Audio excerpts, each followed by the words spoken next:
Aloha, I'm Congresswoman Tulsi Gabbard. As a veteran of 2 Middle East deployments, I know firsthand the cost of war. I know how important it is that our Commander-in-Chief has the sound judgment required to know when to use America's military power and when not to use that power.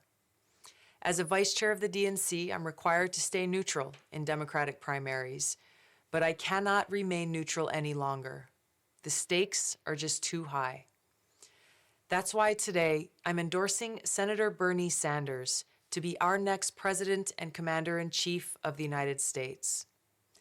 We need a Commander-in-Chief who has foresight, who exercises good judgment, and who understands the need for a robust foreign policy which defends the safety and security of the American people, and who will not waste precious lives and money on interventionist wars of regime change. Such counterproductive wars undermine our national security and economic prosperity. As these elections continue across the country, the American people are faced with a very clear choice. We can elect a president who will lead us into more interventionist wars of regime change, or we can elect a president who will usher in a new era of peace and prosperity. It's with this clear choice in mind that I'm resigning as Vice Chair of the DNC so that I can strongly support Bernie Sanders as the Democratic nominee for President of the United States. And now I ask you, stand with me and support Bernie Sanders. Our job is not to divide. Our job is to bring people together. If we do not allow them to divide us up by race, by sexual orientation, by gender, by not allowing them to divide us up by whether or not we were born in America or whether we're immigrants, when we stand together as white, and black, and Hispanic, and gay, and straight, and woman, and man, when we stand together and demand that this country works for all of us rather than the few, we will transform America, and that is what this campaign is about. It's bringing people together. I'm Bernie Sanders, and I approve this message. Together.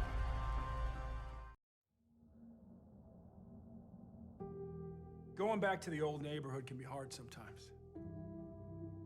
Walls have been built invisibly around the old neighborhood, and that police brutality is used to keep folks hemmed in. Frankly, opportunity locked out. I spent my entire life in the civil rights movement. I came up in the NAACP like my mom came up in the NAACP, like my father came up in the Congress of Racial Equality, like Bernie Sanders came up in the Congress of Racial Equality. Black Lives Matter. We need to combat institutional racism from top to bottom in a broken criminal justice system. I'm supporting Bernie Sanders for president, and all of us who have joined this campaign are there for the same reason. He has always fought for a populist position of let's fight for all of our families as if they are our own. I'm Bernie Sanders, and I approve this message. Other comments, simply, straightforwardly, what's going on in the community? What are we seeing with our own eyes? Woman right there. Yes, ma'am. Please stand up. Hi, my name's Allie. I'm a resident of Davison, just about 10 minutes out. And I'm a member of the Flint Youth Ballet. So I'm around lots of my peers that live in Flint. And it's heartbreaking to see some of my best friends go through this water crisis, to go home and not be able to shower or just drink water. See my younger students tell me, my family can't afford to go out and buy water bottles, and now it's starting to affect our car payments, and we're so focused on the water. And now my mom is a nurse anesthetist. She works at McLaren Flint. She didn't know what was going on at the hospital, and now people aren't trusting her. So I want answers. I want to know why my mom's getting blamed when she didn't know anything. I want to know why my peers can't even go home and drink and shower. I lost twins in July of 2015 due to being poisoned Both of my kids have tested positive for high levels of lead. My son has been suspended 56 times this year in school. He's in the first grade and he doesn't even want to attend school anymore. We threw around all these terms like brain damage and can you imagine being a 10-year-old kid? Like these kids are aware of what's going on for some part. And I just can't imagine being a 10-year-old kid who has behavior issues, who understands that they are poisoned and something's going on. And I just am scared that people are going to forget about us and forget about these children. And these children know what's going on, and I feel like I see them and they are defeated. If the billionaires at Wall Street can get billions for the mess they made and get bailed out, then we don't need band-aids of 38 million, 28 million. We need numbers like billions. Period.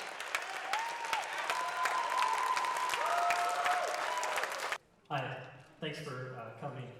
I don't want to take away anything from the extremely terrible health situation that's going on right now. But that is not the only problem that we have here, Bernie. That's not it. When I was born here in Flint in 1980, we had the highest median household income of anywhere in the world. It was $84,000 median household income. Now, it's $21,000. We are the second poorest city in the country. 41% of our residents live below the federal poverty line, and as you know, you get close to that level, and you're already destitute. We have 1 in 3 structures in this city that need to be torn down. We've been in the, top 3 most violent cities of the country for how many decades? Decades, Bernie. How many of our schools have been closed for lack of funding? We have 3 elementary schools that are open still here. We have a water crisis right now, but that's not the only problem that we have here. And we have no way to deal with it. We have a water crisis now, but when the attention turns somewhere else, the homes, the vacant structures, they're still going to be here.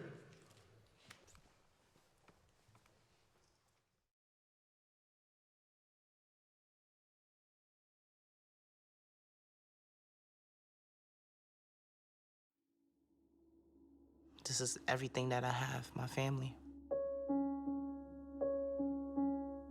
Family should be important to everyone. Mostly, I like being a mother. Alyssa, she's 6 years old. That's my baby, my only child. She likes to read me books, sit down and talk with me about her school. But there's a lot of sand in the car. Recently, she just learned about Rosa Parks and Martin Luther King. She asked me, did Rosa Parks not give up her seat for a white man? And I said, yes.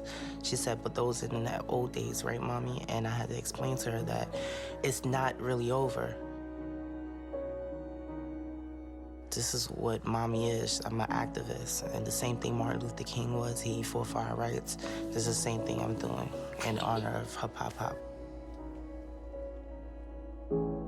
My dad's name is Eric Garner. No one gets to see their parents' last moments, and I was able to see my dad die on national TV. They don't know what they took from us. He wasn't just someone that no one cared for him or no one loved him. He was loved dearly. Alyssa misses my dad. She tells me, are you okay, Mom? Do you miss Pop-Pop? She wish she was here, so her mom wouldn't be sad anymore. I'm just trying to get the truth out there to tell his side of the story. He was being the loving, caring man that he was, and he was murdered.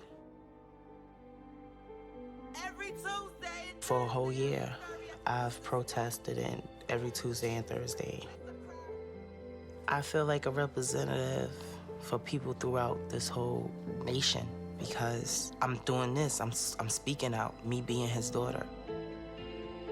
And that's what I want to do. I just want to tell my truth. I'm never giving up. I'm never going to forget, and I don't want the world to forget what happened to my dad. Our people died for this. Martin Luther King died for this. Malcolm X died for this. And who were they? They was protesters.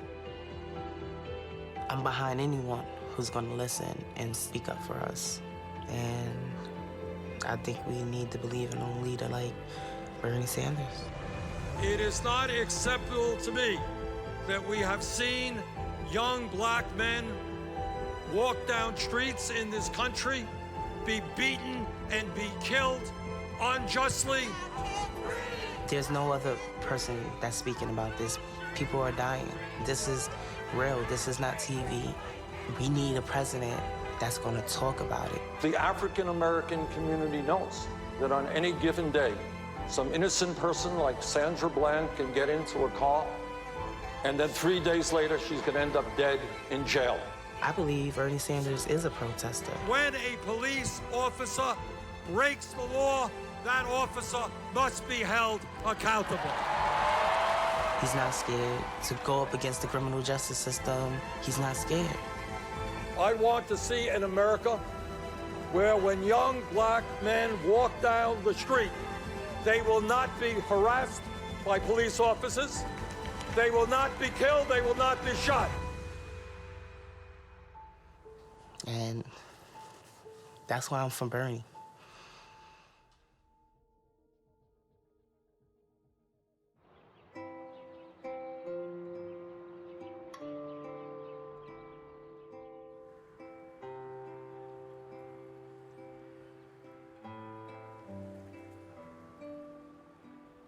Pues el tener un hogar es para mantener mi familia unida, que para mi esposa y yo pues es todo porque pues he trabajado para eso.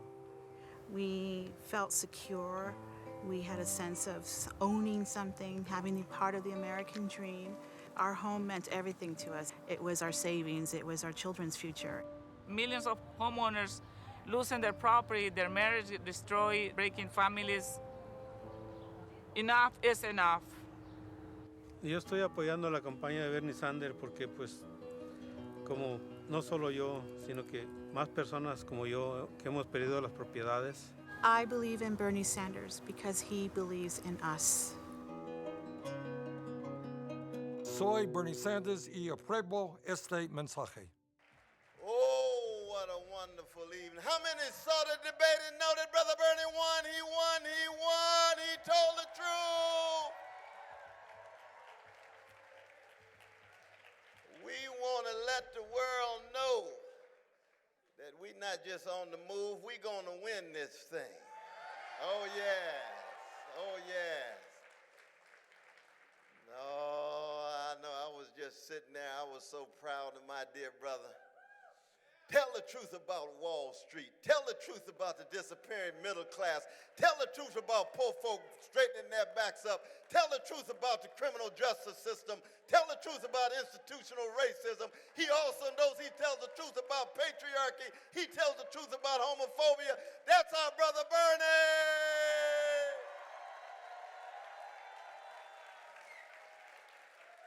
And I want to salute each and every one of you because there is no Brother Bernie without the folk on the ground bearing witness, organizing, mobilizing, bringing folk together, every color, every culture, every civilization, every sexual orientation, because the Bernie Sanders campaign is the love train.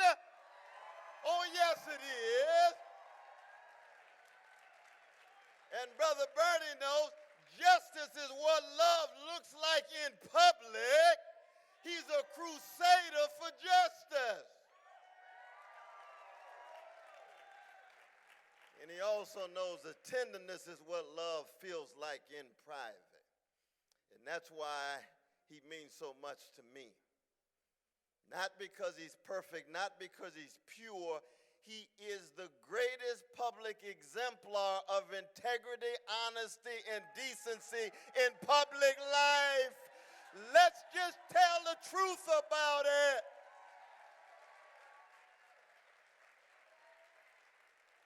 In America, everybody's for sale. Everything is for sale. Brother Bernie is not for sale. And that's why we love him. And he also knows that it's the movement that helps make him just as he helps make the movement. You all constitute the movement, not just here in New Hampshire, but in Iowa, South Carolina. We're going to teach the world a lesson. We're going to surprise America. Bernie Sanders is going to be coming through stronger than ever once they get to know who he really is. Who he really is.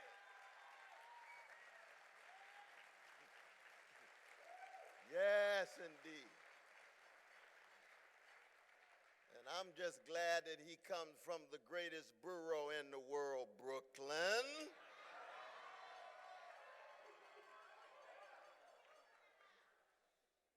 I'm glad that he remembers his precious mother and his precious father. There's a rich, prophetic, and progressive tradition among our secular Jewish and religious Jewish brothers and sisters, and we all come together because he raises his voice and he touches our humanity in every nook, in every cranny. But those roots and those routes that he takes brings us together, and we need it in America. Is that right? Do we need Bernie Sanders in America?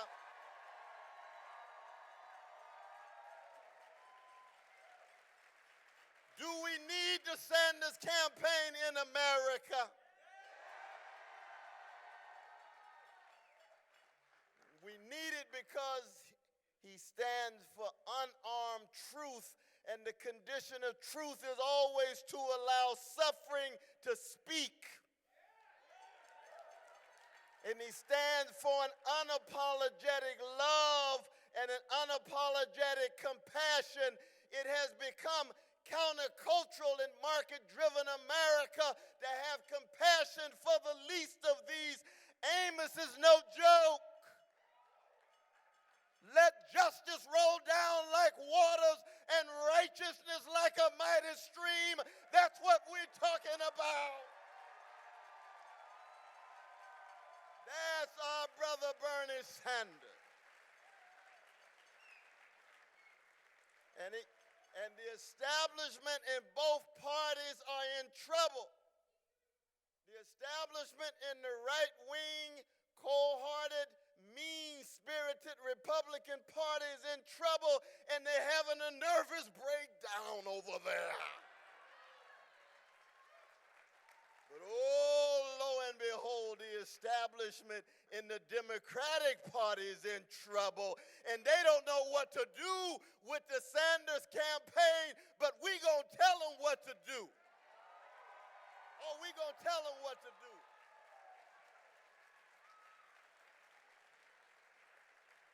We gonna say, our dear sister Hillary Clinton, we just tired of your neoliberal pro-Wall Street activity and policies. We tired of it. It's got to go. And you might pay lip service to what Brother Bernie says on the stage, but we know your policies. Bernie Sanders is not just talking about it, he walks the walk. That's a qualitative difference. Qualitative difference.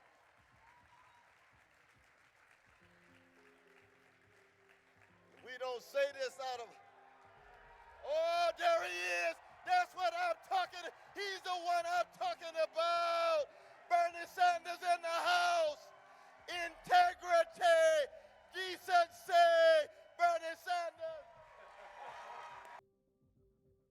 Senator Sanders talks about a rigged economy and a rigged political system that drowns out the voices of everyday people like you and like me. We need a champion who's going to tell it like it is. The cause is right, and the time is now.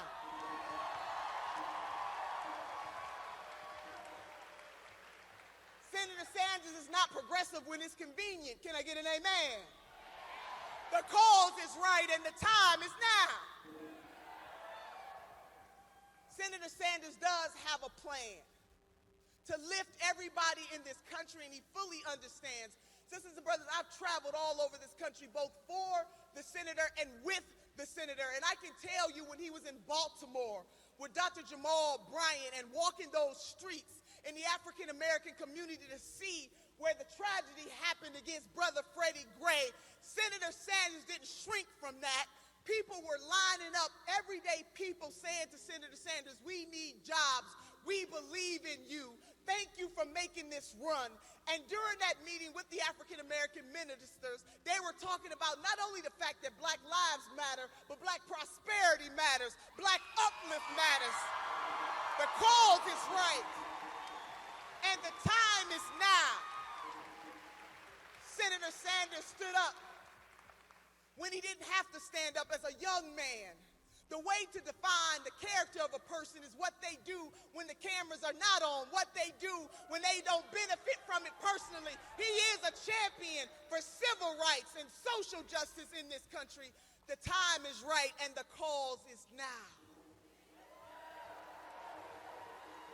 Senator Sanders understands that we as a country, black, white, Asian, Native American, young, seasoned, Muslim, Christian, Jew, Gentile, atheist, all of us together, all of us together, all of us together. And when he talks about running for president of the United States of America, you don't hear him say the word I, he says we. This race is about us, we the people, and we need a champion like Senator Bernie Sanders.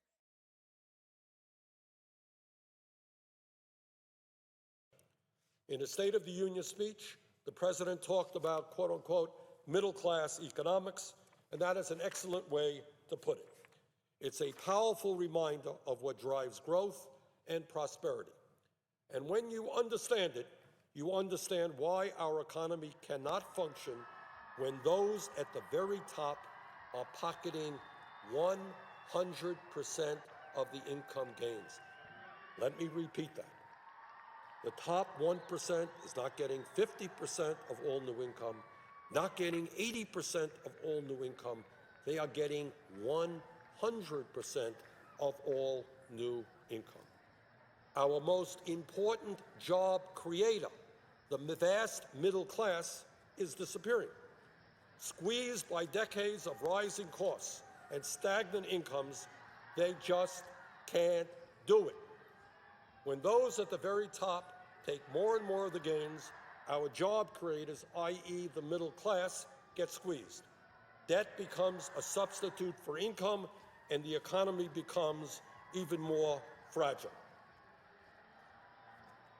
Mr. President, let me show you an incredibly revelatory chart.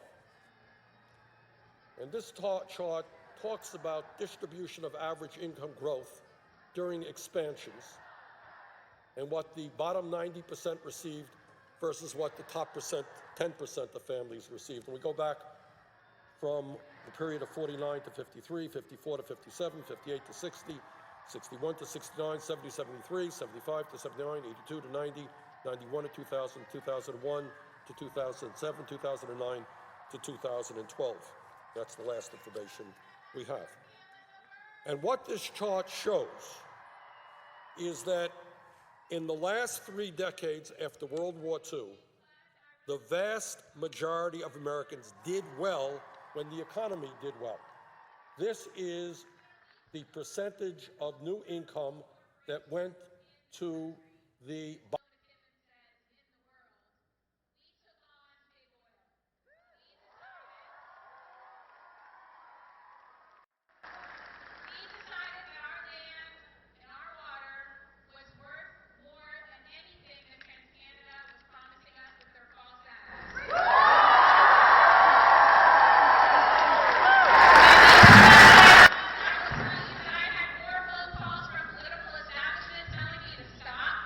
telling me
that they couldn't take that land through eminent domain, but they lied to us.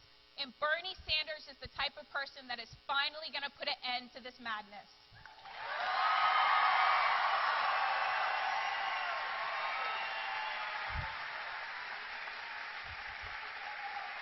Nebraska is the land of Standing Bear.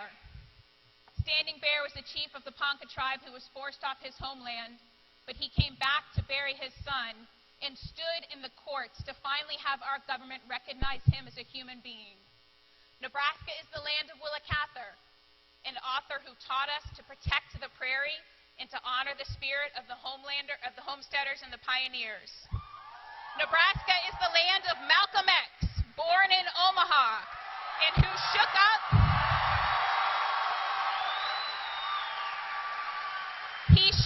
the civil rights movement with his bold leadership in a way that Bernie Sanders will do when he gets to the White House.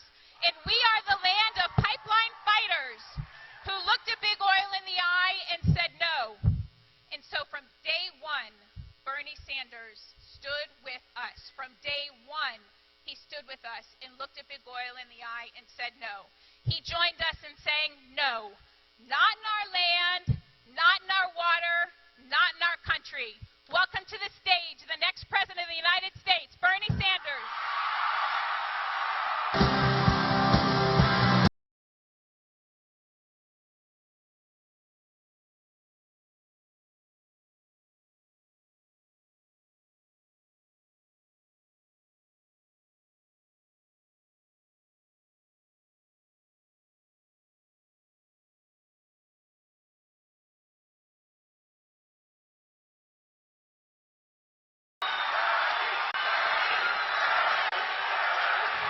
Thank you, Lincoln. Thank you. What a fantastic turnout this afternoon. Thank you so much.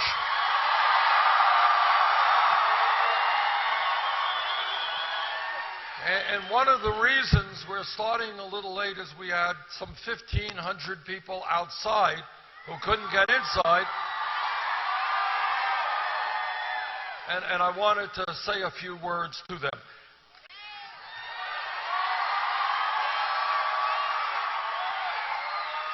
I want to thank Jack Rodenberg for his very generous introduction. And I want to thank Jane Klebb not only for being here today, but the extraordinary effort that she has helped lead to stop the pipeline through Nebraska.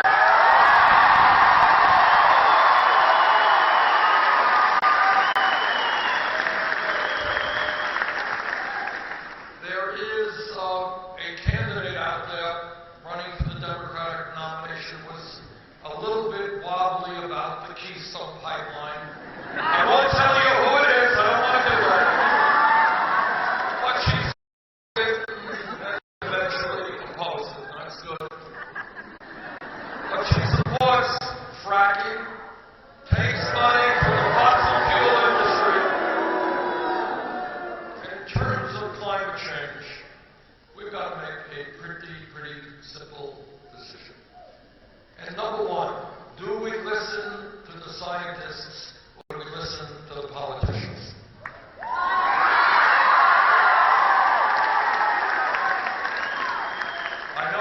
I'm going to bring forth, I know you're a conservative state here, but here is a radical idea. Let's listen to the scientists, not the politicians.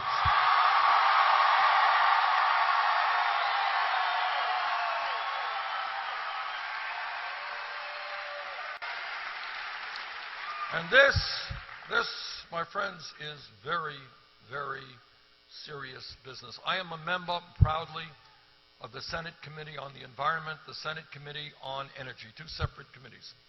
I have talked to many scientists throughout our country and throughout the world.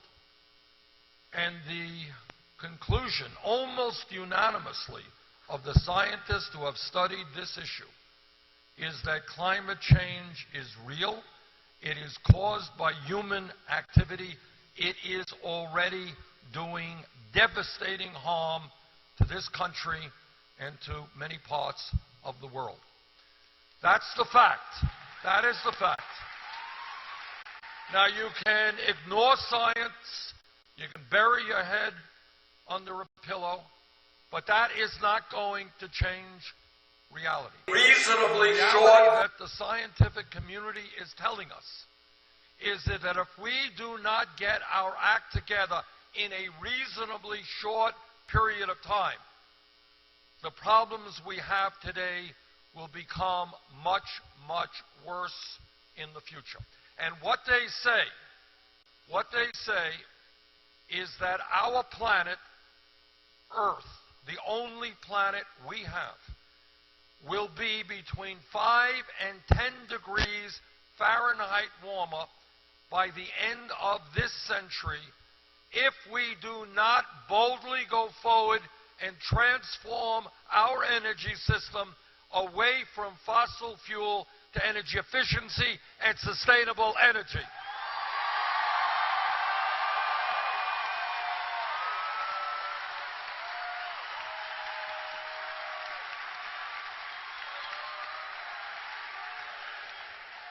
And what they also tell us is that if we do not act boldly, there will be more drought, more serious water problems, there will be more flooding, there will be more extreme weather disturbances, there will be more acidification of the ocean.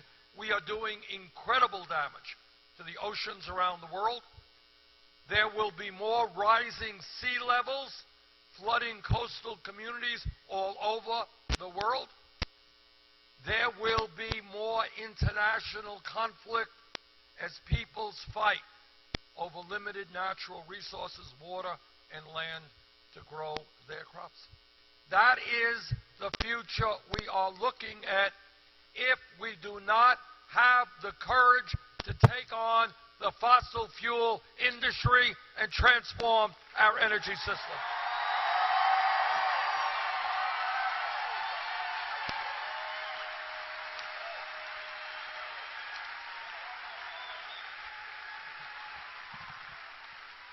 Now, to me, opposition to the Keystone Pipeline was kind of a no-brainer. If you believe in climate change, why in God's earth would you think about supporting the excavation and transportation of some of the dirtiest fossil fuel in the world? That's kind of a no-brainer. The answer is no.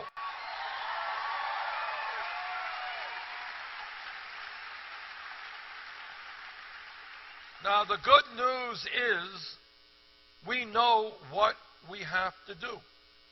We know that as a nation we can do so much more in terms of energy efficiency, which is the low-hanging fruit when we talk about energy. Just in my own state, which is a very cold weather state, we have put money into weatherizing people's homes.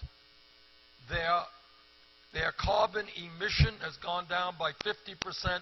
Their fuel bills have gone down by 50% because they're now using 50% less fuel. We can do that all over this country.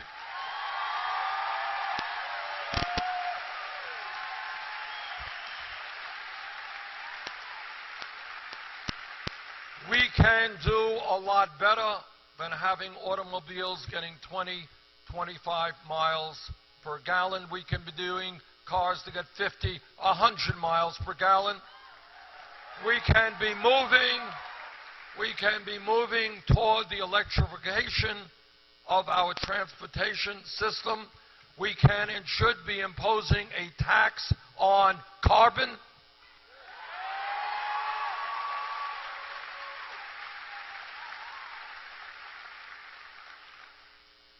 We can move aggressively to solar. We introduced legislation which calls for 10 million solar rooftops.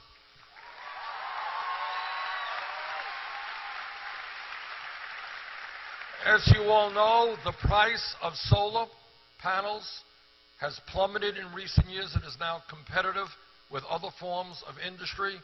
In states like Iowa now, 30–40% of their electricity is coming from wind. We have huge potential with wind. We have huge potential in a lot of sustainable energies. We can do this.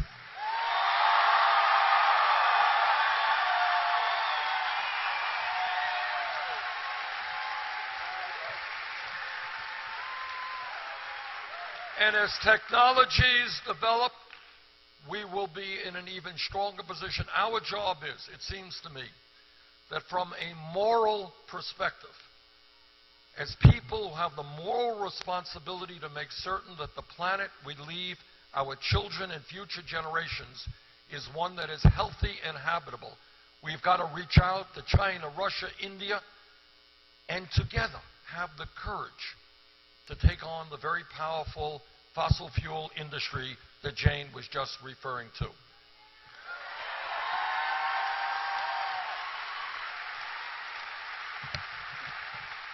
Now, I'm not quite sure why, but climate change is not an issue the media pays a whole lot of attention to.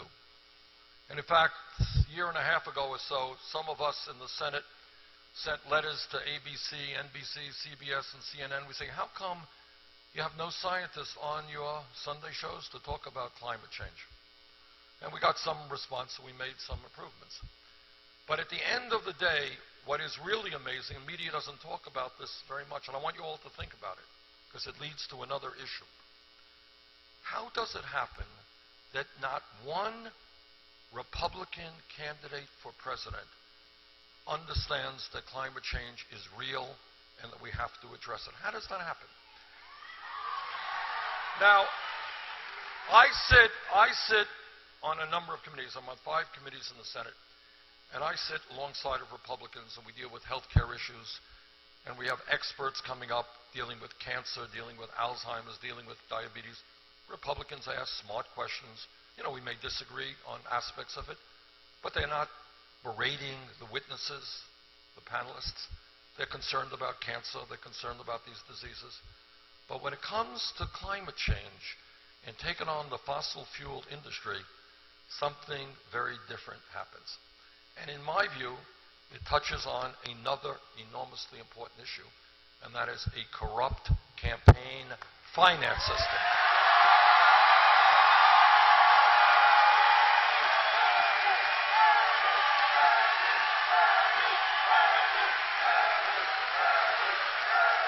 Because I can guarantee you this, that any candidate, Republican candidate, comes here to Lincoln, goes to any state in the country and says, you know, I've talked to scientists, I've read the literature, we got a real problem, we've got to do something about it.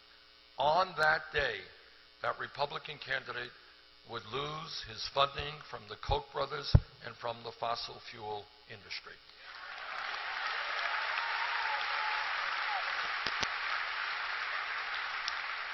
So what we have got to do is to tell our Republican candidates for president, worry less about your campaign funding, worry more about future generations of Americans.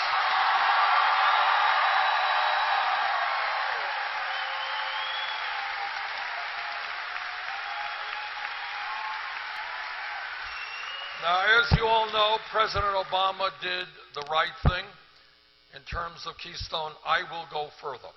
So let me tell TransCanada or any other company interested in this issue, if I am elected president, pack up, get out. There will not be a Keystone Pipeline.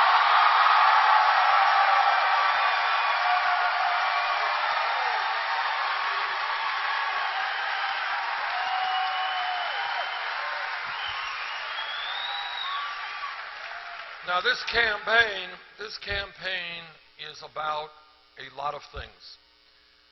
But in a sense, it comes down to one very, very important issue. And that is, in my view, the need for a political revolution which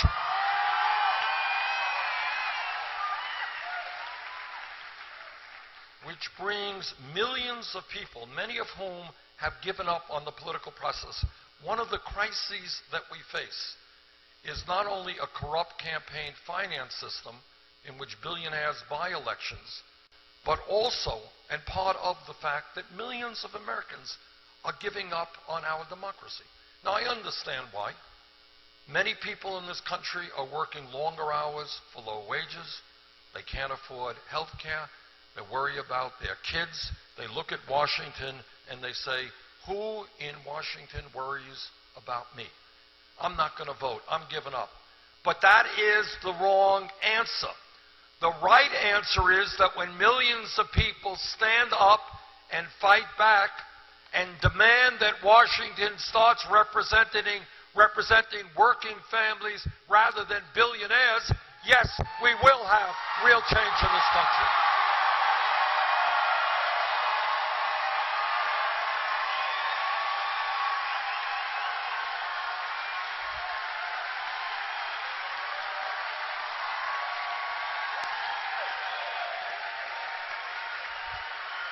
And that is what this campaign is about.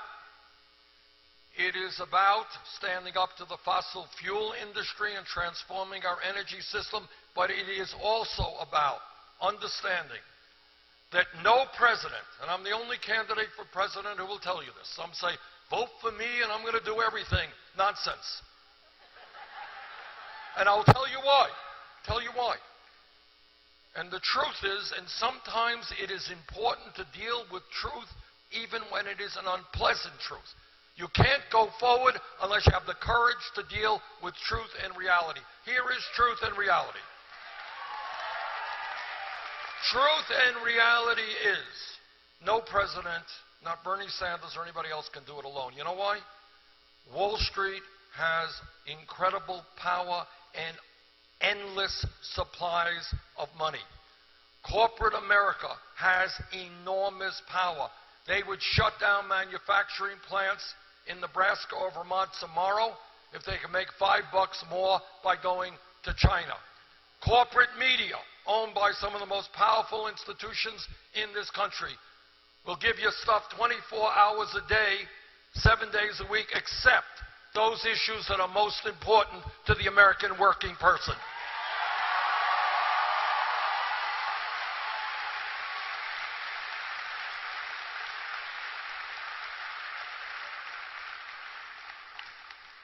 And then you have, in today's world, you have billionaire donors who are undermining American democracy. These people, a handful of billionaires, believe they have the right to spend hundreds of millions of dollars and buy elections.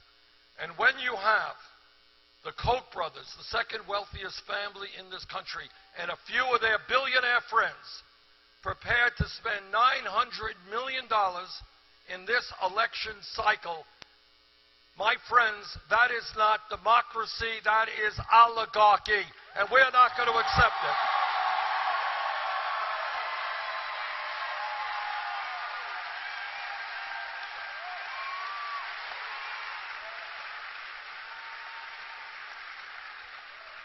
So what we have today, and this is the truth, it's an unpleasant truth, but we have got to address it if our country is to go forward. You got a corrupt campaign finance system, billionaires buying elections, undermining American democracy. Number two, you have a rigged economy.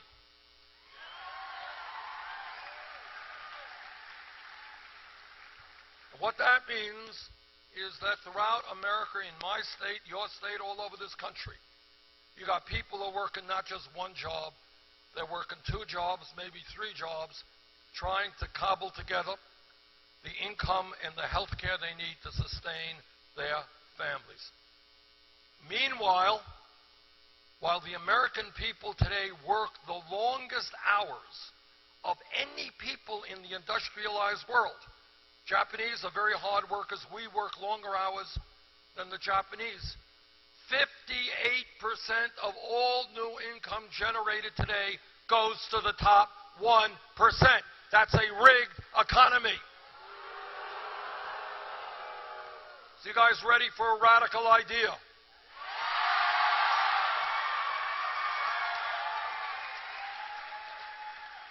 We are are going together to create an economy that works for working people, not just the 1%.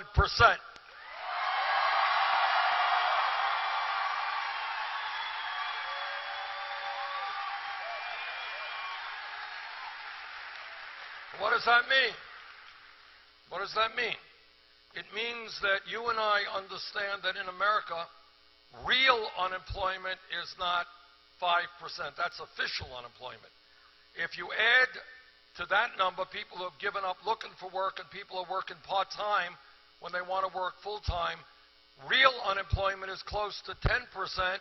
Youth unemployment is off the charts. So what we are going to do is recognize that when unemployment is so high, we need a massive federal jobs program to create millions of decent-paying jobs. And that means that in America today, we're going to hire teachers, not fire teachers.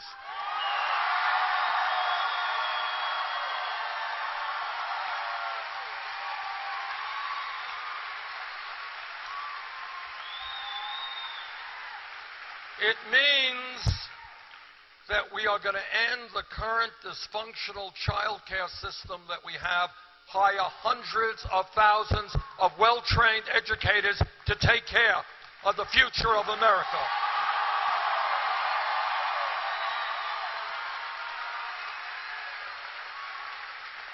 It means, I want to tell you very briefly a story that is very hard for me personally to even talk about. I was in Flint, Michigan last week, and I've talked to the people of Flint.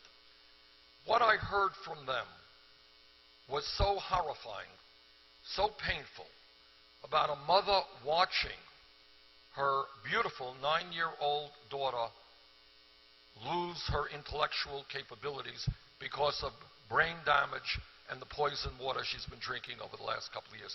Can you believe that that is happening in the United States of America in the year 2016? It was, as I listened to the people, I met quietly in a quiet room with 7 or 8 people from Flint. Honest to God, I could not believe that what I was hearing was taking place in this country this year. You would think it was like a third world or a fourth world country, but it is not just Flint. All over this country, our infrastructure, our water systems, wastewater plants, our roads, our bridges. In my state, you got many, many bridges that are in desperate need of repair. Our rail system falling behind many other countries around the world, levees and dams.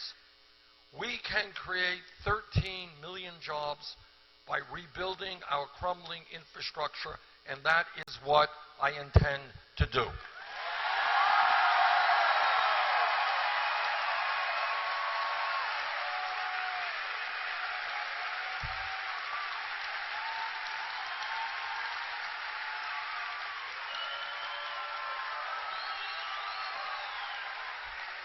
Think of an America where our bridges and our roads and our wastewater plants and our rail system is state-of-the-art. We can do this. One of the things about this campaign, it's very hard to do it, but we together have got to think outside of the box. We have got to think outside of the status quo. All right? That is what this campaign is about. There are many people, including my opponent, who want you to think kind of small. Well, maybe we could do this. Maybe we could do that. Just stop. Just think. Just a couple of issues. This is the wealthiest country in the history of the world today. Now, most people don't know that because almost all the new income and wealth is going to the top 1%. But we are the wealthiest country in the history of the world. Question, simple question. If you're the wealthiest country in the history of the world, why is your infrastructure crumbling? Oh, gee, that's a good question.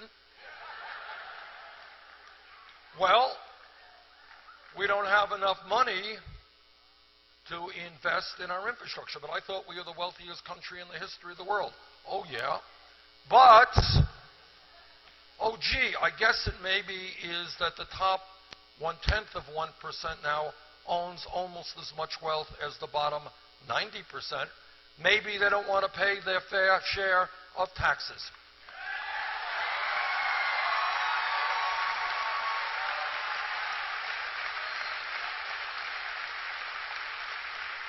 So what this campaign is about is asking the American people to ask hard questions.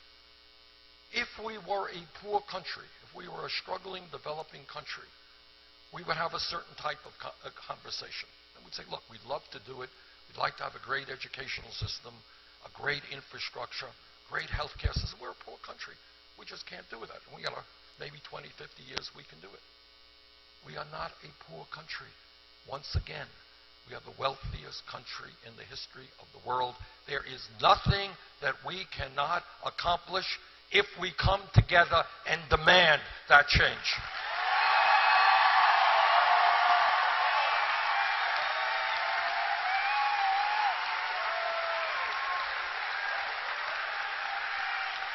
Now, my opponents respond to me and they say, well, Bernie, yeah, you're right.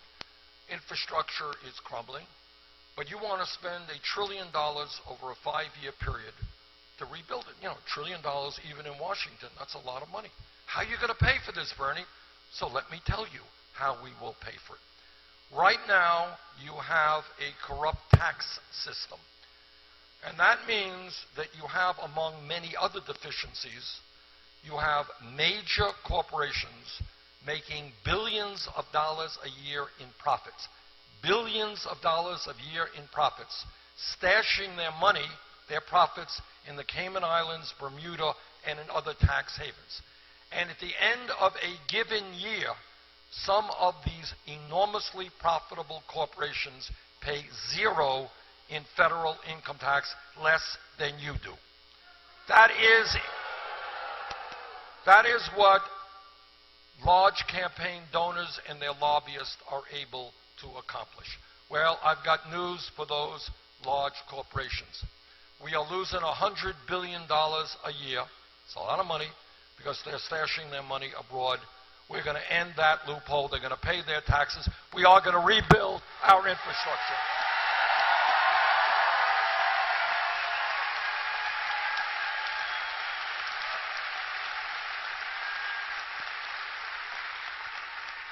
Now, it is vitally important that we create jobs in this country. We rebuild our infrastructure.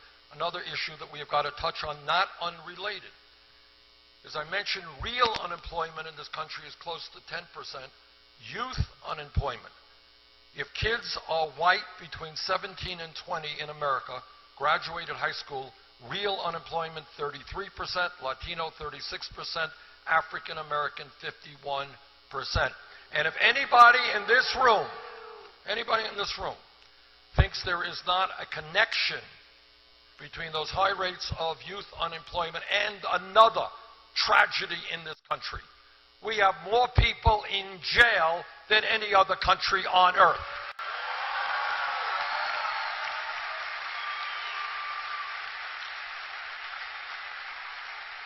So for a moment, keep thinking outside of the box. Keep thinking outside of the status quo. Richest country in the history of the world, infrastructure collapsing. Richest country in the history of the world, more people in jail, largely African American, Latino, Native American, than any other country on earth. You know what? That's crazy. We're going to end that.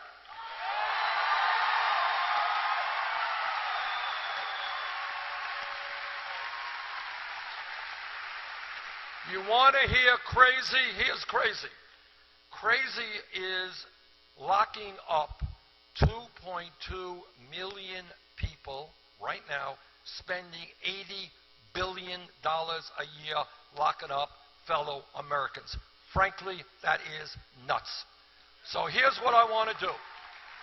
When I see communities where 40, 50% of the kids have no jobs, they're hanging out on street corners, what we are going to do as a nation is invest in education and jobs, not jails, not incarceration.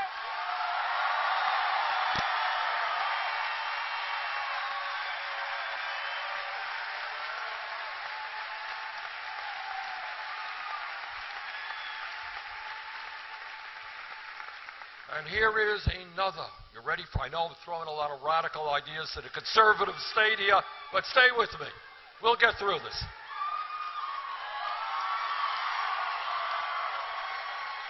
On the other hand, maybe Nebraska is not quite so conservative as I've been told.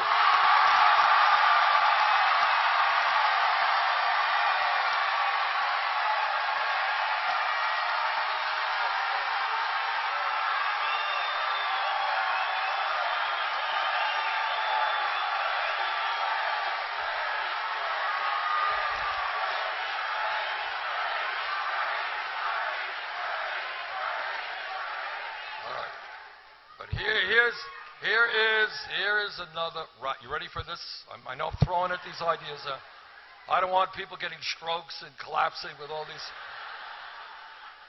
How radical an idea is it to say that in America, if you work 40 hours a week, you should not live in poverty?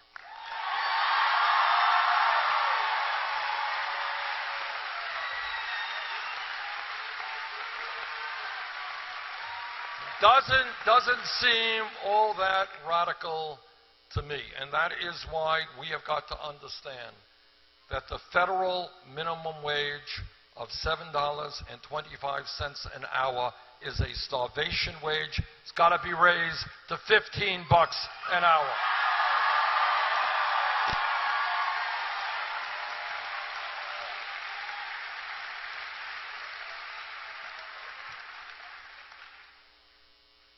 And when we talk about where we should go as a nation, again, I want you to think outside of the status quo. Because if you don't get sucked into thinking little, but you think big, then you ask yourselves this very simple question. Everybody in this room, everybody in this country, regardless of their political views, understands that we're living in a highly competitive global economy. Nobody denies that. And nobody denies that if our economy and the future of this country is to be a strong one, we need the best educated workforce in the world, right?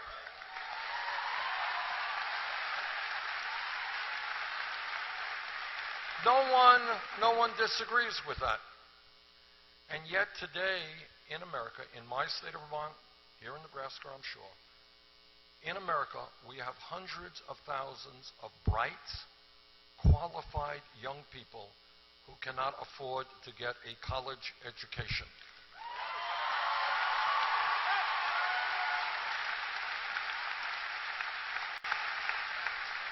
And you all know the reason why. I know the reason why. My family never had any money. My brother and I were the first in the family to go to college. And all over this country, families just don't have the money to send their kids to college.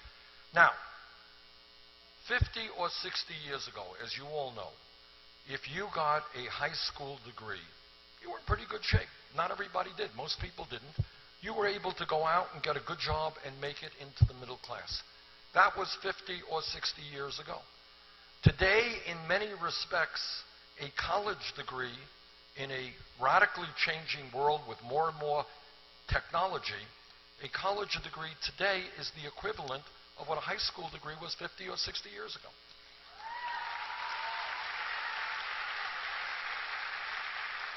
So what seems to me to be a kind of no-brainer is that when we talk about public education, it's not good enough today to simply be saying, good, we're providing free public education to all kids in America from first grade to 12th grade.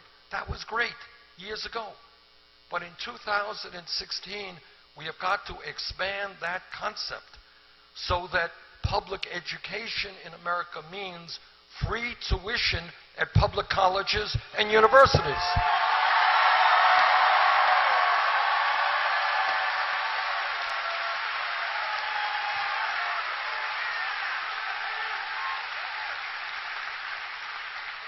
Now, is this a radical idea? I don't think so. Germany does it. Scandinavia does it. Countries around the world understand that they have got to invest in their young people if they're going to have a strong future. And the other part of that equation is another insanity. that is the insanity of millions of people today carrying deep, deep amounts of student debt.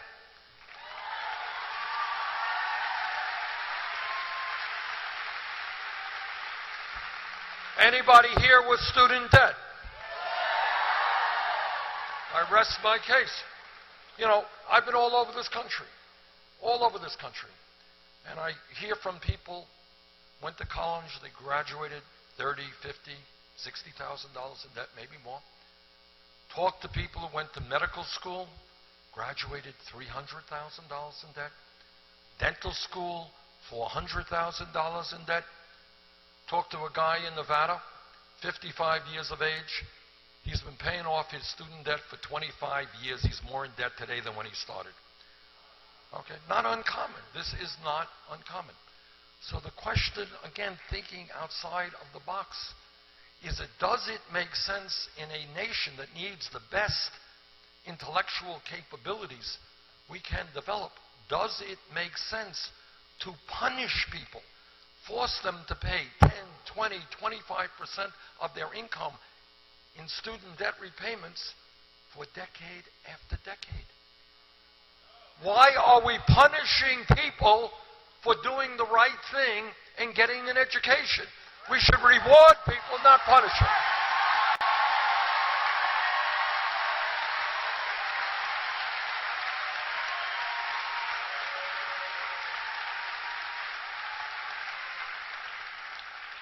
So what we have proposed are two main things: making public colleges and universities tuition-free and substantially lowering student debt. Now my critics, once again, say, well, Bernie, that's a nice idea, Santa Claus. What else are you going to give away? What free stuff are you going to give away? How are you going to pay for it? So let me be very clear as to how we pay for it. All of you remember, not so many years ago, that as a result of the greed and recklessness and illegal behavior on Wall Street, the major financial institutions on Wall Street drove this country into the worst economic downturn since the 1930s. And then, after destroying the economy, the titans of Wall Street,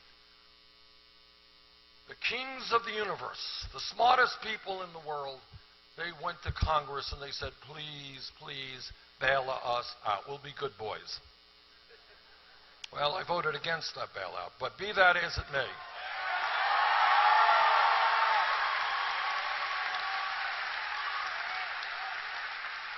Be that as it may be, it seems to me that after the middle class of this country bailed out Wall Street, now is the time to impose a tax on Wall Street speculation and have Wall Street start helping the young people and the middle class of this country.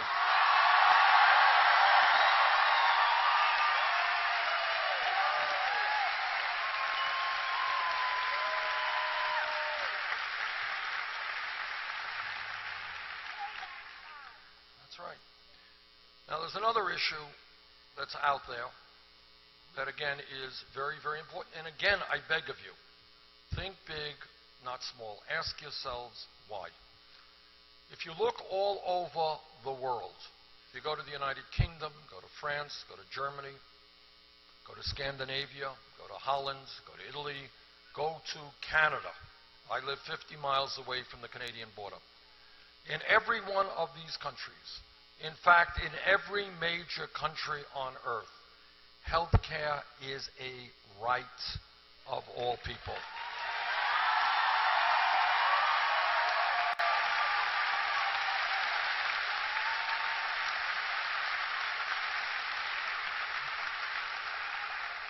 And yet, despite the gains of the Affordable Care Act, and I helped write that legislation, and it has done a lot of good. We've ended the so-called obscenity of pre-existing conditions. 17 million Americans now have health insurance who otherwise did not. And we have done away with discrimination against women who are paying higher premiums.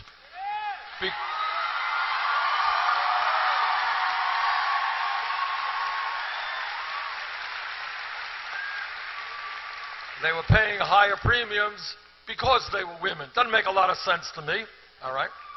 But, and this is important, despite the gains of the Affordable Care Act, today 29 million Americans have no health insurance still.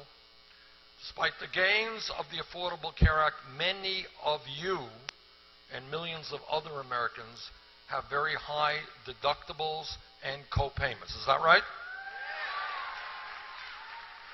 And you think about that, if you have a $5,000 deductible and you don't have any money in your pocket, what happens when you get sick? You don't go to the doctor. That's what happens.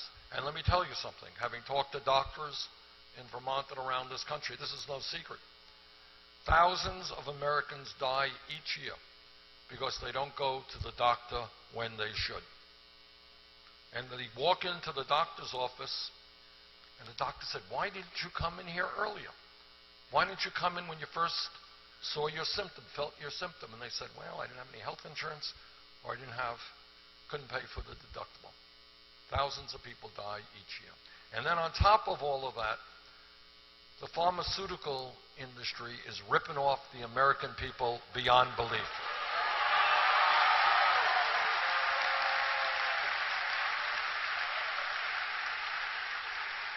Now again, when you talk about crazy and you think outside of the status quo, ask yourself this. How does it happen that in our country, our people are paying far, far more for prescription drugs than other people in any other country? Way back in the late 1990s, and as I said, we live right on the Canadian border, we took a busload of women who were struggling with breast cancer over the Canadian border to Montreal. And the reason we did that is I wanted to show the world the absurdity of the prescription drug situation in this country. So here are these working class women struggling with this very nasty disease called breast cancer. They go to Montreal, they buy exactly the same medicine, brand name, not generic, exactly the same medicine that they had been buying in Vermont for 1/10 the price, 10% of what they've been paying in America. That is crazy.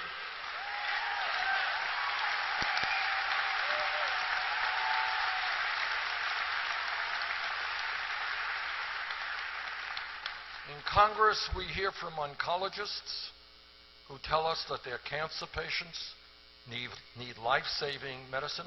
They can't afford it. We hear from veterans who have hepatitis C, who, if they're not in the VA, are going to have to pay $1,000 a pill. $1,000 a pill. We're hearing from people all over the country who walk into the pharmacy, the price of their medicine has doubled or tripled. Trust me, if I'm elected President of the United States, the pharmaceutical industry will stop ripping off the people of this country.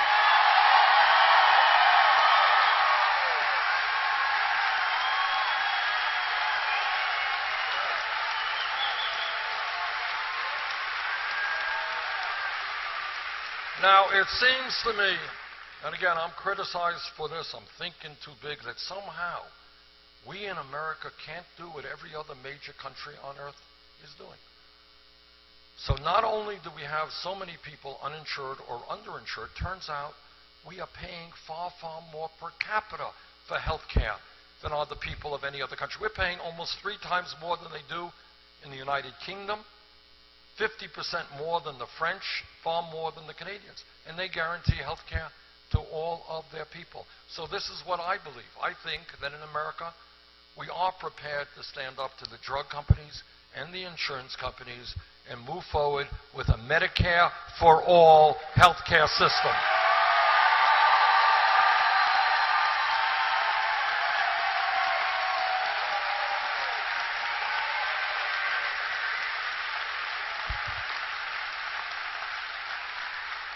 Now, as some of you may know, I am running against Secretary Clinton. That was a joke. I thought some of you do know. All of you know that. I want to take a moment to just tell you about some of the differences that she and I have on issues. Number one, She has several super PACs that raise millions of dollars from Wall Street and other special interests. And you know, it's a funny thing. Of course, it's not just Secretary Clinton. Almost all candidates have super PACs that get huge amounts of money from, you know, Wall Street or the drug companies or the fossil fuel industry. Every one of them, when asked, you know, why are these companies giving you money? Oh, they will never influence me. Wall Street has put $15 million into the Secretary Clinton's super PAC. Don't worry, it will never influence. They're doing it just for the fun of it, I guess. They just want to, you know, they got a lot of money to throw around, and they're just throwing it around. I don't believe that, okay? And second of all, when Secretary Clinton, among others, goes to Wall Street and speaks behind closed doors and gets paid $225,000 per speech, you know, my guess is if you're going to get paid $225,000 for an hour speech, it's probably a great speech. So I think if it's such a great speech, she might want to make the transcripts public so we can all read that speech.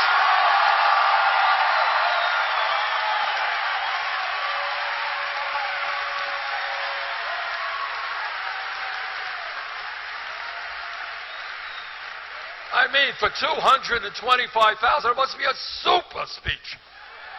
And we're all anxious to read it. Second issue, and I got on this issue of campaign financing. We had to make a decision early on in our campaign. And it took us about 1/10 of a second to make that decision. And that decision is we don't represent Wall Street or the drug companies or the fossil fuel industry. We will not have a super PAC. We will not ask them for campaign contributions.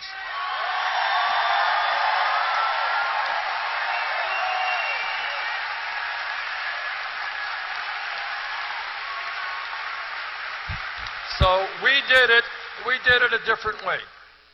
We said to the American people, look, if you want real change in this country, if you want to go beyond establishment politics and establishment economics, help us out. And something happened that in a million years I never would have dreamed would have been possible. Never. And that is in the last 10 months, we have received over 4 million individual contributions.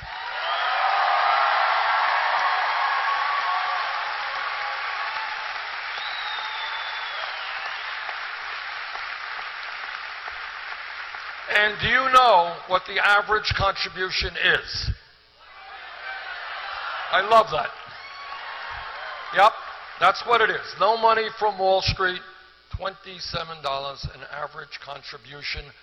More individual contributions than any candidate in the history of the United States up until this point in the campaign.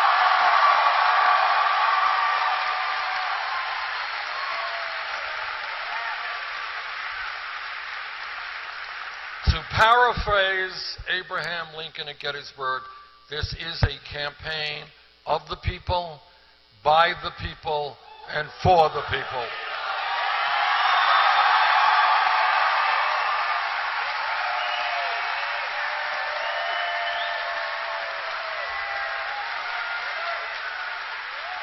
But it is not just Secretary Clinton and I disagree not only on how we raise money.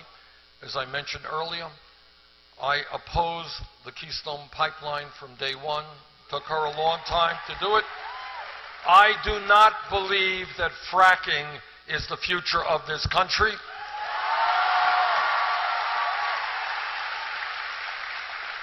She has a different position. And there's another issue of enormous consequence. Way back in 2002, when I was a member of the House, I listened very carefully to what President Bush and Vice President Cheney and all of those guys had to say about Iraq. I listened carefully, and I concluded that they were not telling the truth. I not only voted against the war in Iraq, I helped lead the opposition to that war.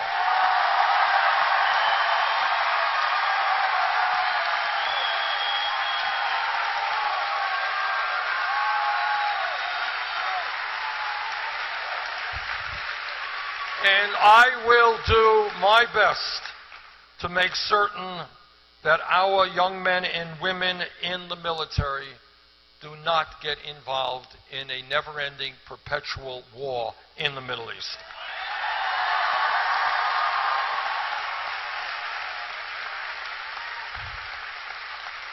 And on that issue, the most important foreign policy issue in the modern history of America, Secretary Clinton heard the same evidence that I did. She voted for the war. And also, interestingly, in a recent debate that I had with her when she was talking about foreign policy, she commented that she had been praised by former Secretary of State Henry Kissinger. That made me very nervous, because Henry Kissinger will go down in history as one of the most destructive secretaries of state that we have ever had.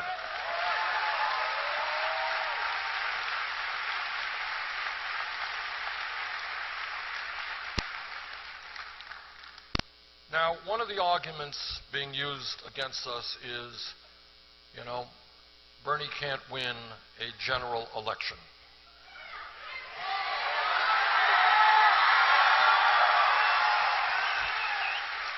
Well, it's not just what I may think or what you may think. It's what many, many polls have shown. There was a poll on CNN the other day that we were beating, Secretary Clinton was beating Trump by 8 points. That's good. We were beating him by 12 points nationally.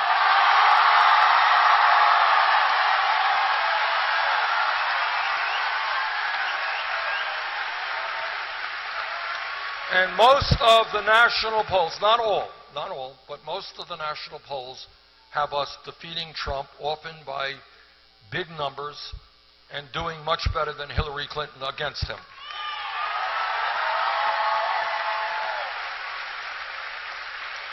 And it's the same story in battleground states like Wisconsin, Iowa, New Hampshire. We beat Trump, and we beat him pretty badly. But the other reason, more importantly, as to why I think we will defeat Trump if he is the Republican nominee, is that from an economic point of view, just in economics, the American people do not agree with Donald Trump that with so much income and wealth inequality in America, he wants to give hundreds of billions of dollars in tax breaks to the top 0.2% families in America. Most people do not think that makes sense. Most people know that a $7.25 minimum wage is a starvation wage. Trump does not want to raise that wage. Trump in a recent Republican debate said that he thought wages in America were too high. Most Americans don't think wages are too high. They think wages are too low. Now, as everybody knows, Donald Trump is the greatest of everything in the world. The greatest of the greatest. And among many other of his attributes, he is one of the world's great scientists. You didn't know that. You didn't know that, but it's true. And he has studied major scientific issues, and he has concluded that climate change is a hoax. Now, given that that view is not terribly different from many other Republicans, we should not be surprised. But what did surprise me is he thought that climate change was a hoax perpetrated by the Chinese. And I thought, well, that's pretty strange. If Trump was going to think climate change was a hoax, probably it would be perpetrated by the Mexicans or by the Muslims, but why the Chinese, I don't know. But that's where it is.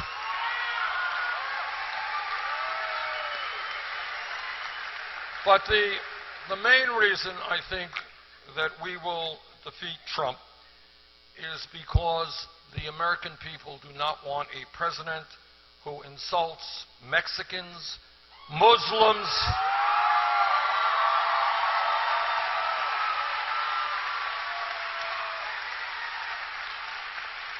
who insults Mexicans, Muslims, women. And I want you all to remember, because some people have forgotten, he has profoundly insulted the African American community by leading the effort, by leading the so-called birther effort. You remember that? And what he was trying to do, and this is really ugly stuff, he was trying to delegitimize the first African American president in our history by saying that Obama was not born in America. That was an ugly thing to do. And I know some people say, well, it's not a racial issue. Let me just say this. My father was born in Poland, not in America. Nobody has ever asked me for my birth certificate. Maybe it has something to do with the color of my skin. I don't know.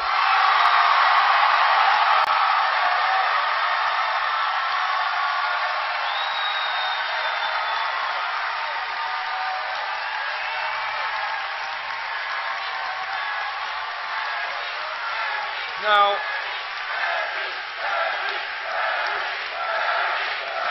we will, thank you. We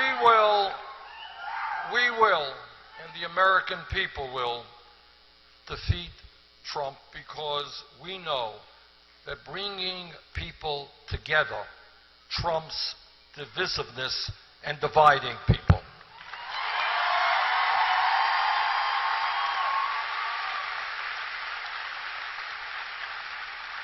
We will defeat Trump because the American people understand, from a religious point of view, from a moral point of view, that community, helping each other, defeats and trumps selfishness.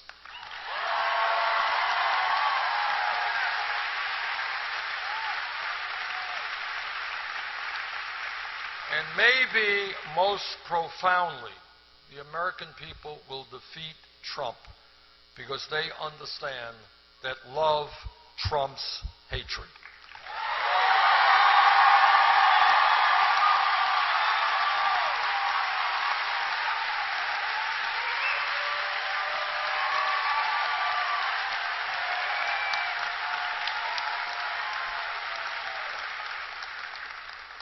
On Saturday, there's going to be a very, very important set of caucuses all over your great state. We can, Nebraska can, help push the political revolution forward if there is a large voter turnout on Saturday. We just had record-breaking turnouts in Colorado and in Minnesota. And we end up winning landslide victories there. If there's a large turnout here, if you can bring out your family members and your neighbors and your co-workers and your aunts and your uncles, bring them out, we'll win, and Nebraska will help us create the political revolution. Thank you all very much.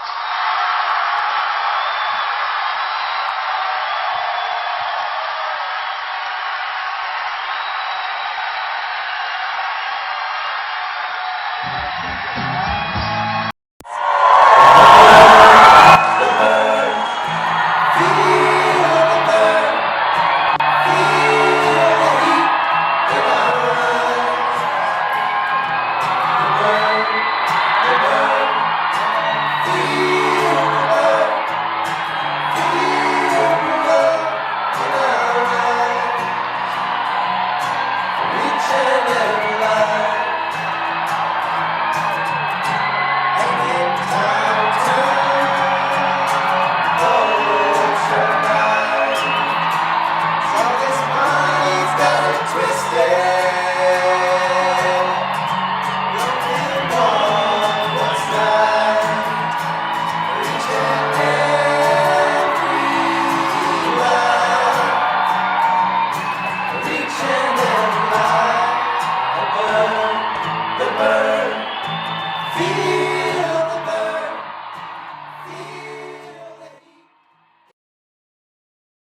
Aloha, I'm Congresswoman Tulsi Gabbard.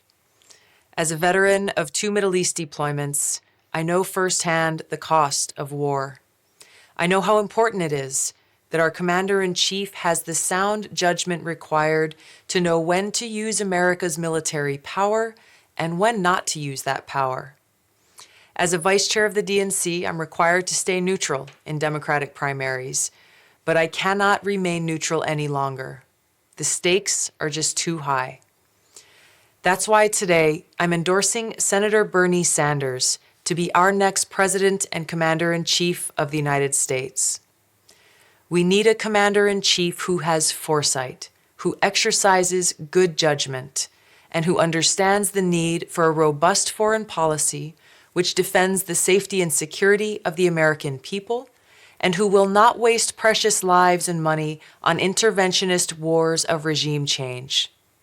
Such counterproductive wars undermine our national security and economic prosperity. As these elections continue across the country, the American people are faced with a very clear choice. We can elect a president who will lead us into more interventionist wars of regime change, or we can elect a president who will usher in a new era of peace and prosperity. It's with this clear choice in mind that I'm resigning as Vice Chair of the DNC so that I can strongly support Bernie Sanders as the Democratic nominee for President of the United States. And now I ask you, stand with me and support Bernie Sanders.